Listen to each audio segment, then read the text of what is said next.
صل على سيدنا محمد وعلى آل سيدنا محمد وبارك وسلم.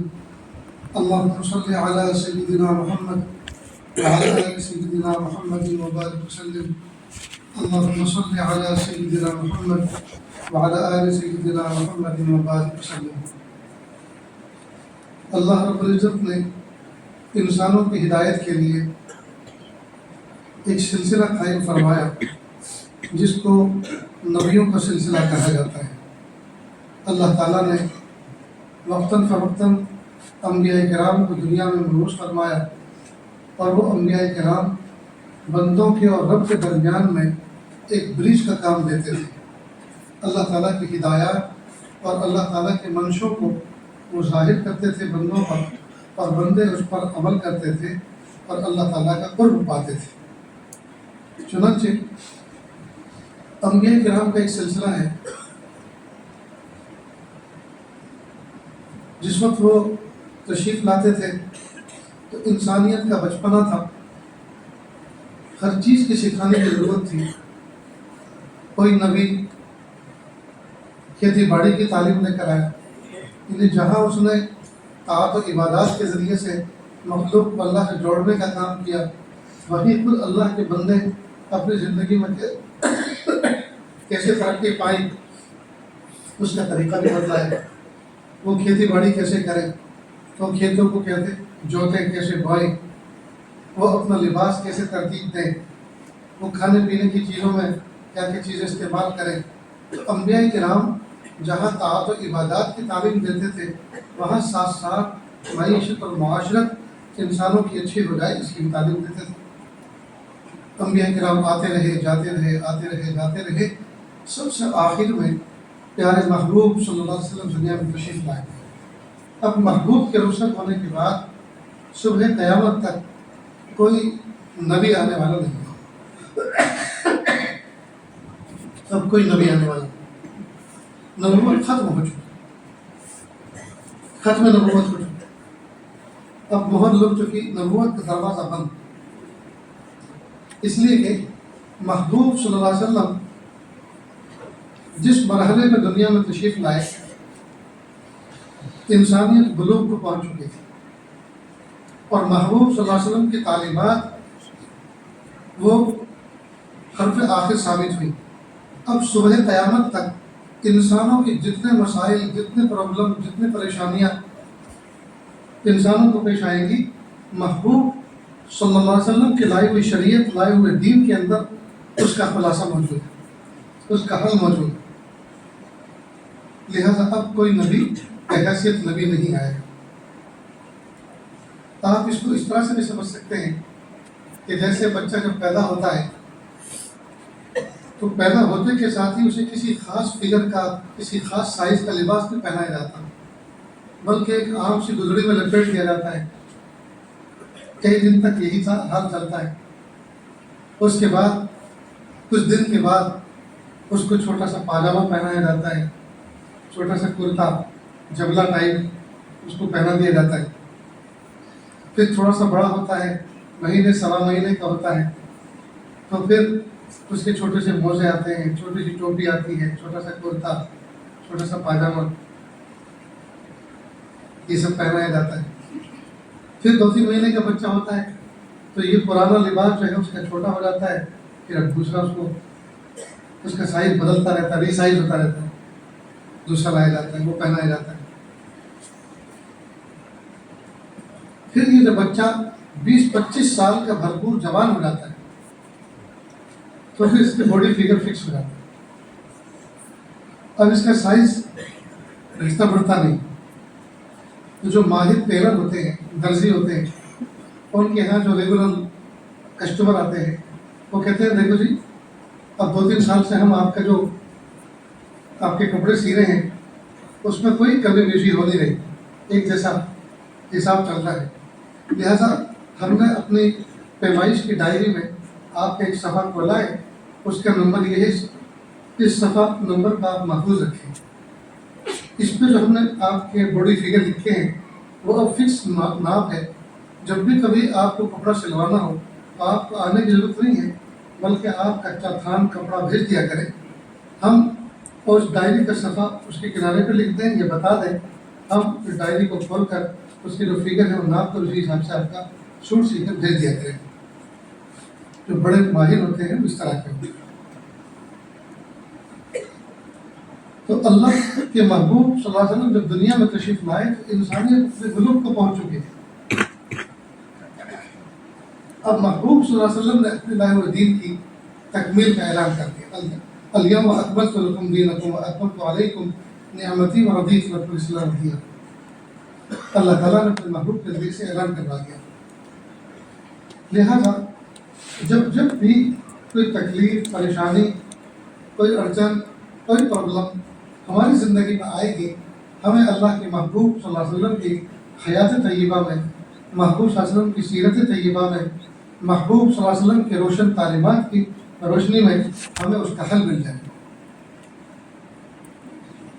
اس لیے ہمیں چاہیے کہ ہم اللہ کے محبوب صلی اللہ علیہ وسلم کی سیرت کو پڑھیں، محبوب صلی اللہ علیہ وسلم کی تعلیمات کو پڑھیں، سینے سے لگائیں، اور محبوب صلی اللہ علیہ وسلم سے ہم ٹوٹ کر محبت کرنے والے بنیں۔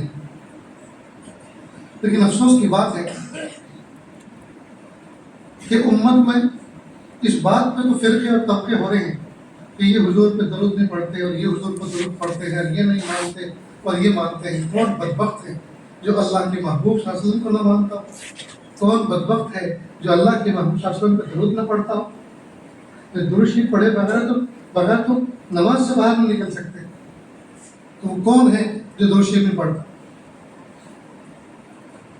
تو یہ امت میں تفرقے ڈالے گئے، یہ امت پہ فتنے پیدا کیے گئے ہیں اس طرح سے کر کے۔ نیز اللہ کے محبوب صلی اللہ علیہ وسلم کی محبت کے نام پر وہ سارا کا سارا کام کر رہے ہیں جو اللہ کے محبوب صلی اللہ علیہ وسلم کی شان کے بالکل خلاف ہے۔ 12 ربیع الاول کا موقع آتا ہے، جی محبوب صلی اللہ علیہ وسلم کی پیدائش کا مہینہ آتا ہے، اس پیدائش کے مہینے پہ کیا کچھ خرافات نہیں ہوتے؟ جن گانے بجانوں کو اللہ کے محبوب صلی اللہ علیہ وسلم نے بڑی محنت کے ساتھ جزیرۃ العرب سے نکالا، انسانوں کی زندگیوں سے نکالا، اس کی نفرت پیدا کی، اسی نبی کی پیدائش کے نام پر، اسی نبی کی میلاد کے نام پر، اسی نبی کی محبت کے نام پر، جی وہ ساری کی ساری خرافات انجام دی جاتی ہیں۔ ڈی جے بجتے ہیں، بدن تھرکتے ہیں، بے پردہ عورتیں نکلتی ہیں، جھانکیاں نکلتی ہیں، ڈانس ہوتے ہیں، نمازوں کے جنازے نکلتے ہیں، اور دعویٰ یہ ہے کہ حضور کے عاشق ہیں، کہ اللہ کے محبوب صلی اللہ علیہ وسلم اگر دنیا میں اس وقت موجود ہوتے جی تو کیا اس طرح کی سب چیزوں کو پسند کرتے کہ اللہ کے محبوب صلی اللہ علیہ وسلم ہمارے خلاف جہاد نہ کرتے کہ یہ میری محبت کے نام پر یہ سب کیا خرافات لگا رکھے ہیں؟ لباس پہنتے ہیں اغیار کے طریقے کے، بال کٹانے کی اسٹائل اغیار کی، جی کھانے پینے کی اسٹائل اغیار کی، استنجا کرنے کی طریقہ اسٹائل اغیار کی، نہانے دھونے کا طریقہ اغیار کا، جی ضروریات زندگی اغیار کے طریقے کے مطابق، ساری کی ساری چیزیں غیروں کے طریقے کے مطابق، اور بس دعویٰ ہے اس بات کا کہ ہم حضور کے عاشق ہیں۔ کتنی بڑی توہین کی بات ہے۔ اللہ کے محبوب صلی اللہ علیہ وسلم کی عشق کی اور محبت کی تو ہوا بھی نہ لگی، جی چہرے فاسقوں جیسے، کفار مشرکین جیسے، چہرے پہ سنت گوانا نہیں۔ بھائی جب کوئی آدمی کسی سے محبت کرتا ہے تو اس کی محبت کا انداز، رنگ ڈھنگ کچھ تو نظر آتا ہے محبت کا دعویٰ کرنے والے کے اندر۔ دیکھا ہوگا آپ نے جو کرکٹ کے شوقین ہوتے ہیں اور جن کھلاڑیوں کو فالو کرتے ہیں، جن کی محبت کا دم بھرتے ہیں، تو انہی کے انداز کے وہ بال بنواتے ہیں، انہی کے انداز سے چلتے ہیں، انہی کے انداز سے بلہ اور بیٹ گھماتے ہیں میدان میں، انہی کے انداز سے وہ پانی پیتے ہیں، یہاں تک کہ اپنے علاقے میں اسی کے نام سے مشہور ہو جاتے ہیں۔ جو فٹ بال کے، جی والی بال کے ماہر ہوتے ہیں، جس نمبر کا ٹی شرٹ پہن کے وہ کھیلتے ہیں اسی نمبر کا ٹی شرٹ یہ پہنتا ہے، اسی انداز سے اچھل کود کرتا ہے، اپنے علاقے میں اسی نام سے مشہور ہو جاتا ہے۔ تو کوئی آدمی کسی کھلاڑی سے محبت کرے تو جس سے محبت کرتا ہے، جس کو فالو کرتا ہے، اس کے انداز، نقش چین اپنے بناتا ہے اس کے انداز سے۔ ہمیں دعویٰ ہے کہ ہمیں حضور پر نور صلی اللہ علیہ وسلم سے محبت ہے، نہ ہمارے گال حضور جیسے، نہ ہمارے بال حضور جیسے، نہ ہمارے انداز حضور جیسے، نہ ہمارا طرز گفتگو حضور جیسا، نہ طرز معاملہ حضور جیسا، کچھ بھی تو ان کے جیسا نہیں ہے، پھر ہم اس دعوے میں کیسے سچے ہو سکتے ہیں؟ ہمیں حضور سے محبت۔ بیوی کے ساتھ ظلم کرتے ہیں، ماں کے ساتھ ناانصافی کرتے ہیں، باپ کے اوپر ہاتھ اٹھاتے ہیں، گالی گلوچ کرتے ہیں، بھائی بہنوں کے ساتھ شفقت محبت کا معاملہ نہیں ہے، بڑوں کا احترام نہیں، چھوٹوں پہ شفقت نہیں، پیار نہیں، پڑوسی ہم سے پریشان، راہ چلتے ہوئے لوگ ہم سے دکھ کرتے ہیں، پریشان ہوتے ہیں، اور پھر اوپر سے دعویٰ یہ ہے کہ حضور کے عاشق۔ اور جو حضور کے سچے عاشق اور محبت کرنے والے، جنہوں نے حضور کی سیرت پر کتابیں لکھ ڈالی، جنہوں نے جو حضور پر جب درود شریف پڑھتے ہیں تو ان کا دل کھدکھداتا ہے درود شریف پڑھتے ہوئے عشق میں، وہ ان کے نزدیک جو ہے گستاخ ہے اور ان کو کافر کہا جاتا ہے۔ ہائے ہائے، کس بیوقوف نے انسانوں کے دلوں کے اندر یہ تفرقے ڈال دیے۔ یاد رکھیں، میں نے اپنے سچوں سے بڑوں سے سنا ہے کہ جو لوگ اپنی قوموں کو اس طرح سے گمراہ کرتے ہیں ان کے عوام تو بخشے جائیں گے قیامت کے دن، لیکن ان کے علماء اور ڈبل عذاب پائیں گے، ڈبل عذاب پائیں گے کہ انہوں نے جو ان کے ماننے والے آنا چاہتے تھے راہ ہدایت پر، انہوں نے ان کو آنے نہیں دیا۔ آنے تو اس لیے نہیں دیا کہ ہماری دکان بند نہ ہو جائے، آنے تو اس لیے نہیں دیا کہ ہماری دکان بند نہ ہو جائے، لیکن عنوان یہ دیا کہ یہ گستاخ ہیں، یہ حضور پہ درود نہیں پڑھتے، بزرگوں کو نہیں مانتے۔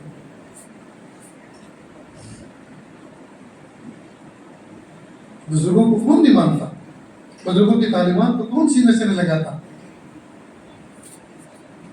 لیکن اس طرح سے نہیں مانتے جس طرح سے تم کہتے ہو کہ ایسے مانو، ان سے منتیں مانو، یہ گناہ صاحب معاف کروا دیں گے، ان کے مزاروں کے دائیں بائیں جاؤ اور وہاں جا کے زنا کرو، بدکاریاں کرو، اور جا کے وہاں جاؤ کہ بابو سے مانگو معافی، بابو معاف کروا دیں۔ قیامت کے دن تو ہر امتی کے لالے پڑے ہوں گے، انبیاء کرام حضور پر نور صلی اللہ علیہ وسلم کی طرف نظر فرماتے ہوں کہ وہ اللہ تعالیٰ سے سفارش کریں۔ امتی انبیاء کرام کے پاس جائیں گے اور کہیں گے آپ شروع کریں، آپ آغاز کریں، اللہ تعالیٰ سے گفتگو کریں۔ ہر نبی اپنے اپنے حال میں ہوگا، گھبرایا ہوا ہوگا، تو جب انبیاء کرام کا یہ حال ہوگا تو اولیاء کرام کا کیا ہوگا؟ تو جن کو خود کو اپنے لالے پڑے ہوں گے وہ کیا امتیوں کے گناہ معاف کرواتے پھریں گے؟ بہت سے نماز چھوڑتے اور کہتے ہیں کہ بابو کے یہاں جائیں گے وہ نماز معاف کروا دیں۔ وہ اپنی نماز بھی معاف کروا سکے، تمہاری کیا کروائیں؟ انہوں نے زندگی میں اپنی آخری نماز ادا کی، اور جو معذور تھے انہوں نے یہ وصیت کی کہ ہمارا فدیہ دیا ہے۔ ہائے ہائے، کتنا بڑا دھوکہ ہے دوستو، یہ جہالت ہے، یہ کم علمی، یہ کم علمی۔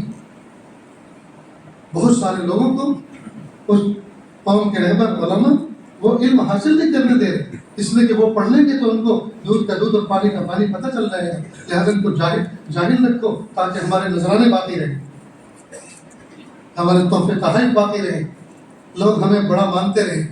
ان کو جاہل رکھو، ان کی جہالت سے فائدہ اٹھاؤ۔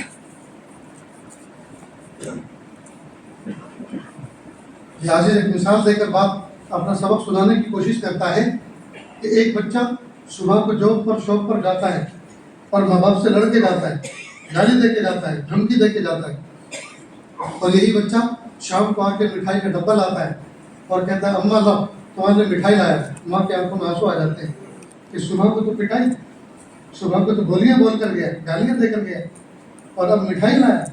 بیٹا یہ مٹھائی نہیں چاہیے، یہ تیری مٹھائی لائی جو ہمیں کڑوی لگتی۔ کہیں ایسا نہ ہو کہ ہم محبوب صلی اللہ علیہ وسلم کی دن بھر اور زندگی بھر نافرمانی کر رہے ہیں، سیرت طیبہ کو پامال کر رہے ہیں اور سیرت طیبہ کے خلاف زندگی گزار رہے ہیں، محبوب کے طریقوں کے خلاف زندگی گزار رہے ہیں، سنتوں کا مذاق اڑا رہے ہیں جی، اور پھر زندگی میں ایک آدھ مرتبہ درود پڑھ دیتے ہیں۔ کہیں ایسا نہ ہو محبوب صلی اللہ علیہ وسلم یہ فرماتے ہو میرے امتیوں یہ تمہارا درود مجھے نہیں چاہیے، اپنے پاس رکھو، یہ درود مجھے تمہارا کڑوا لگتا ہے۔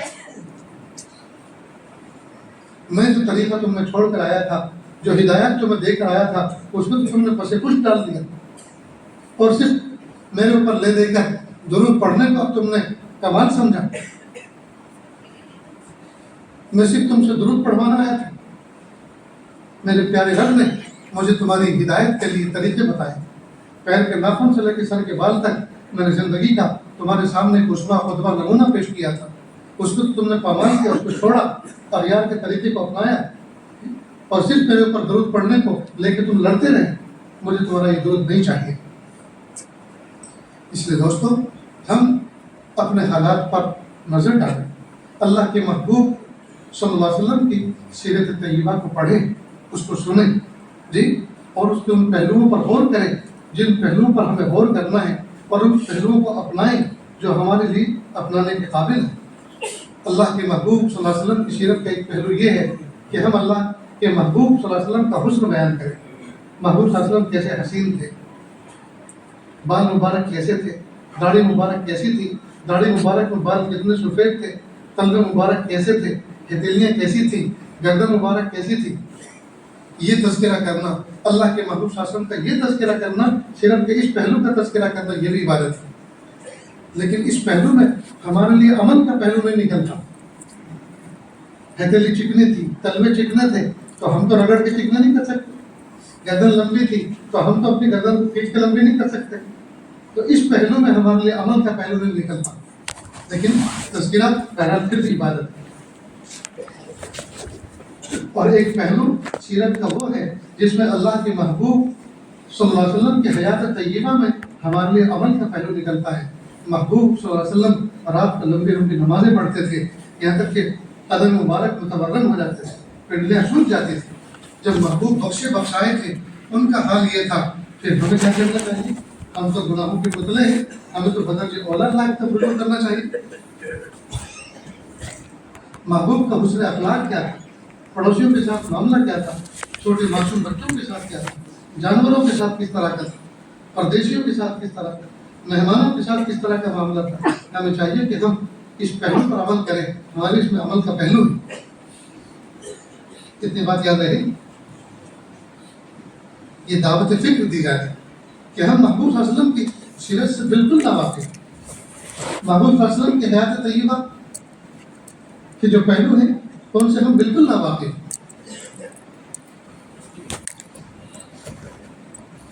مکہ مکرمہ میں ایک بچے کی پیدائش ہوئی. اس کی پیشانی کے شروع میں کچھ بال سفید تھے. جس نے بھی دیکھا تو دیکھتے کے ساتھ او شیبہ، یہ تو بوڑھا ہے. تو اس بچے کا نام شیبہ پڑ گیا.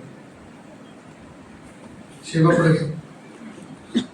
بچہ پیدا ہوا، عمر اس کی بڑھتی گئی. اللہ کی شان، اس کے والد کا انتقال ہو گیا. اس بچے کے والد کا انتقال ہو گیا. ماں اس کی مدینے کی تھی، وہ مدینہ لے کر چلے گئی اپنے بچے کو. پھر یہ بچہ وہاں پلتا رہا، بڑھتا رہا، یہاں تک کہ اچھی خاصی عمر ہوئی. بچوں میں لڑکپن کی عمر تھی. مکہ مکرمہ کا ایک شخص جس کا نام حارثی تھا، وہ کسی کام سے مدینہ گیا. تو مدینہ کے ارد گرد ایک باؤنڈری وال تھی. پہلے زمانے میں شہر پناہ کے اندر ہوا کرتے تھے، اس کی گیٹ ہوا کرتے تھے چاروں طرف. تو مدینہ منورہ میں جب وہ باب داخلہ میں داخل ہوئے تو دیکھا کہ کچھ بچے دیوار کے سائے میں کھیل رہے. اس زمانے میں کرکٹ اور فٹ بال تو دھیان جی شمشیر سنان اور تیر و تفنگ یہ تھے. چنانچہ تیر اندازی کا مقابلہ چل رہا تھا بچوں میں. ایک بچے کا تیر بار بار نشانے پہ لگتا اور وہ خود اپنی ذات کو گویا شاباشی دیتا.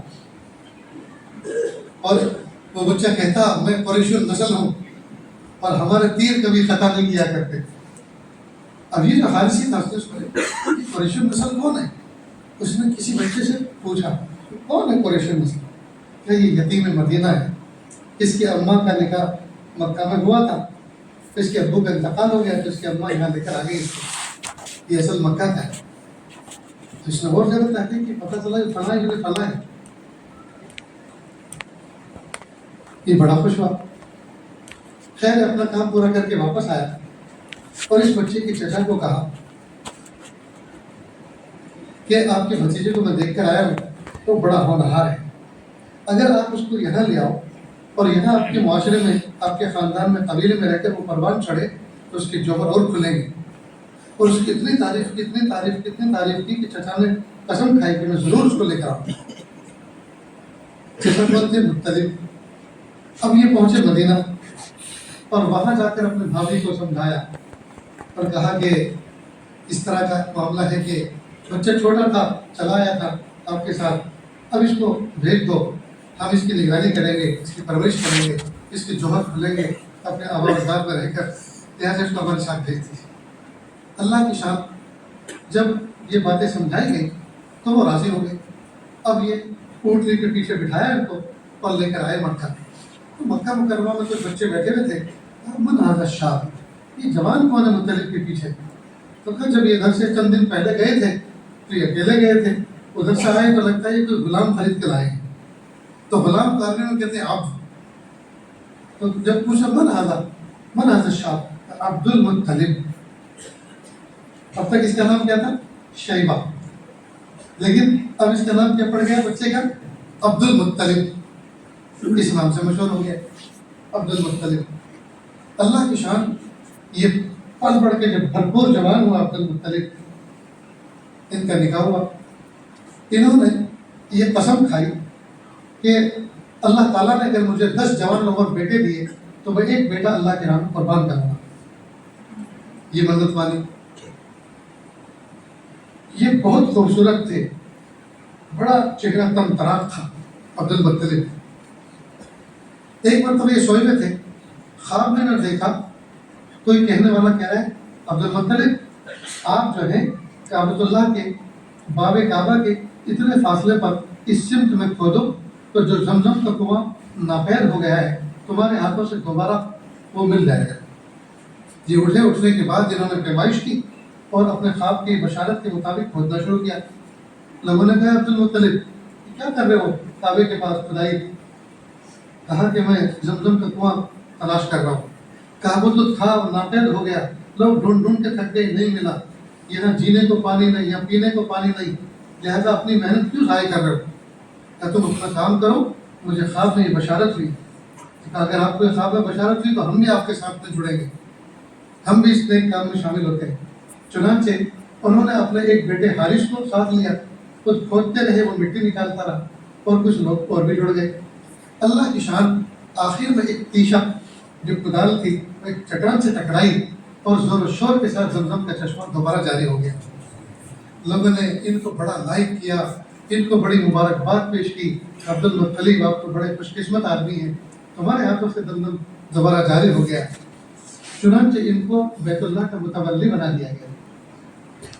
بیت اللہ کا متولی بنا دیا. اللہ کی شان. یہ کعبۃ اللہ کی خدمت کرتے تھے، حرم شریف کی خدمت کرتے تھے، آنے والے لوگوں کا اکرام کرتے تھے.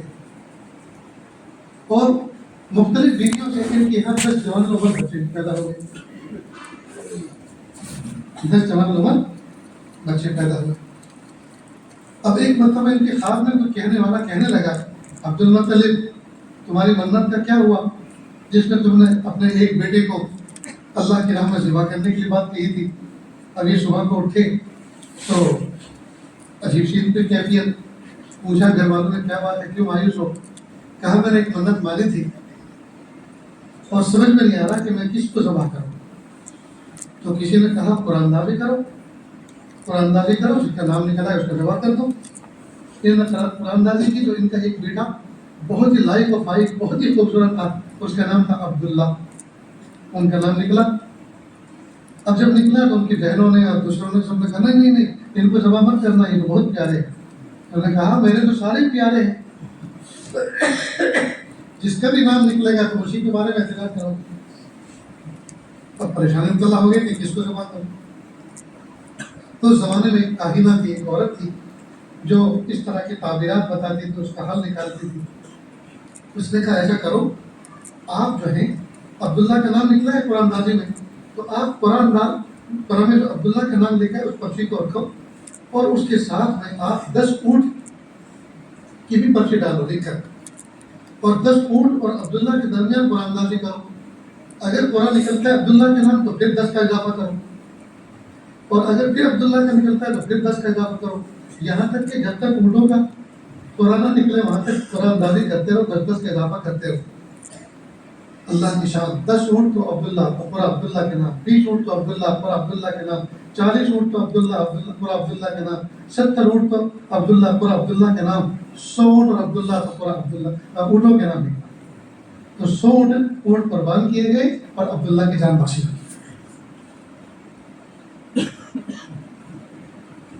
اللہ اکبر کرتے، یہ وہ دور تھا، عبداللہ بھرپور جوان ہو چکے تھے، اور اہل کتاب یہود و نصارہ وہ اتنی شدت سے وقت کے آخری نبی کا انتظار کر رہے تھے کہ بس وقت کا آخری نبی آنے والا ہے، آخری نبی آنے والا ہے، آخری نبی آنے والا ہے، شدت سے انتظار کر رہے تھے۔ یہاں تک کہ اگر کسی گھر کے اندر کوئی عورت حاملہ ہوتی، فوراً وہ علامات کو اس پہ تطبیق کرتے، جی کمپیئر کرتے اور دیکھتے کہ وہ علامات جن کے گھر میں، اس کے خاندان میں پائی جا رہی ہیں جو اس کے آخری نبی کے بارے میں ہے، تو کہتے کہ نہیں، یہ علامت یہاں نہیں پائی جا رہی۔ اسی زمانے میں عبداللہ جا رہے تھے، راستے میں ایک فاطمہ نام کی یہودن ملی اور اس نے ان کی پیشانی کو دیکھا، دیکھتے کے ساتھ ہی فوراً کہا، اس نے اپنے دل میں سوچا ہو نہ ہو وقت کا آخری نبی اس کی پشت سے آنے والا ہے، فوراً آفر دے ڈالی، عبداللہ مجھ سے نکاح کر لو، کہ نہیں، تیرا میرا کوئی جوڑ نہیں بیٹھتا، میں تجھ سے نکاح نہیں کر سکتا، نکاح نہیں کرنا تو مجھے ایسے ہی رکھ لو، رکھیل بنا لو، کہ نہیں، ہرگز میں کوئی ایسا کام نہیں کر سکتا جو میری نسلوں میں دھبا بنے۔ اور اللہ کے محبوب صلی اللہ علیہ وسلم نے فرمایا، حضرت آدم علیہ السلام سے لے کر میرے والد بزرگوار کی پشت تک اللہ پاک نے میرے جوہر کو ایسی پشتوں میں منتقل فرمایا جنہوں نے زندگی میں کبھی بھی زنا کا ارتکاب نہیں کیا۔ پیارے آقا صلی اللہ علیہ وسلم کی حفاظت و سیانت کا کیسا پیارا انتظام اللہ پاک نے فرمایا۔ خیر عبداللہ وہاں سے گزر گئے کہ پہنچے مدینہ۔ مدینہ میں قبیلہ بنو زہرہ کے اندر جی خوبصورت اور خوبصورت ایک لڑکی کا انتخاب ہوا جس کا نام تھا آمینہ، ان کے ساتھ ان کا نکاح ہوا۔ کچھ دن وہاں رہے اور پھر یہ وہاں سے چلے مکہ آئے۔ اللہ کی شان راستے میں فاطمہ نام کی یہودت پھر ملی اور کہا عبداللہ جب تم ادھر سے جا رہے تھے تمہاری پیشانی پہ ایک نور چمک رہا تھا، اب وہ نظر نہیں آ رہا۔ یہ کتابوں میں لکھا ہے، یہ علامت ہے اس بات کی کہ وہ نور حضرت عبداللہ کی پشت سے حضرت آمینہ کی طرف منتقل ہو چکا تھا۔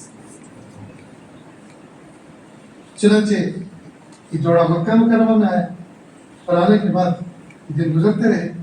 مکہ مکرمہ میں کوئی انڈسٹری تو تھی نہیں، گزر اوقات کے لیے کوئی باقاعدہ کمائی کا کوئی ذریعہ تو تھا نہیں، وہاں کھیتی باڑی نہیں ہوتی تھی، بے آب و گیا بالکل سرزمین تھی، نہ کوئی فیکٹری تھی نہ انڈسٹری تھی۔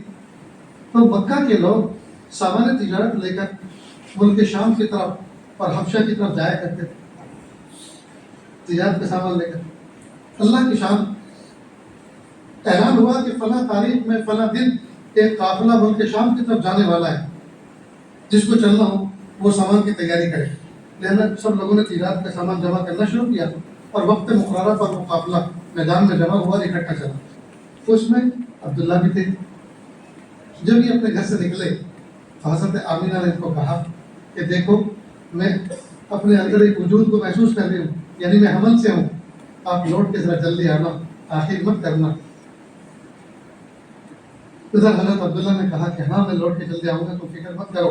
اور دیکھو جب قافلہ واپس آئے اور گھنٹی بجے قافلہ واپس لوٹنے کی جو علامت ہے جی، تو دروازے پہ کھڑے ہو کر میرا استقبال کرنا۔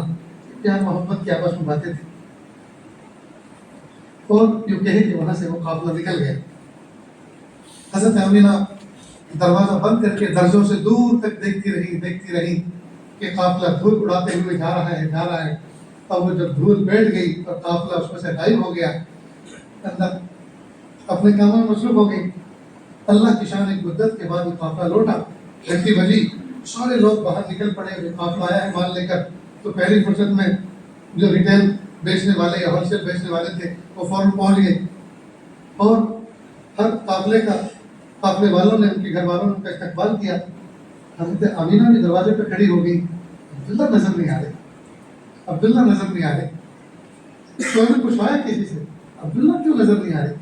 قافلے والوں نے کہا کہ اصل میں جب واپسی ہو رہی تھی مدینہ، راستہ تو مدینے کا تھا، ملک شام سے آنے کا، تو کہا جب واپسی ہو رہی تھی وہ بہت شدید بیمار تھے، تو ان کو پھر قافلے والوں نے ان کے سسرال میں وہی ٹھہرا دیا مدینے میں، اس لیے کہ ان سے برداشت نہیں ہو رہا تھا بیماری، لہٰذا وہ اپنا علاج کرا کر آئیں گے. اور گھر والے جتنے نیئر ڈیئر تھے سب تشویش مبتلا ہو گئے کہ آخر ایسے تو کیسے بیمار تھے جتنے سارے لوگوں کے ساتھ نہ آ سکے. تو ایک قافلہ ترتیب پایا کہ چلو مدینہ چلتے ہیں اور ان کو دیکھتے ہیں، اگر طبیعت اس قابل ہوگی اس سفر میں آ سکے تو ساتھ لے کر آئیں گے، نہیں تو ان کا علاج کروائیں گے. اللہ کی شان، یہ قافلہ ابھی راستے میں تھا. مدینہ نہ پہنچ سکا اور راستے میں حضرت عبداللہ کی انتقال کی خبر آئی.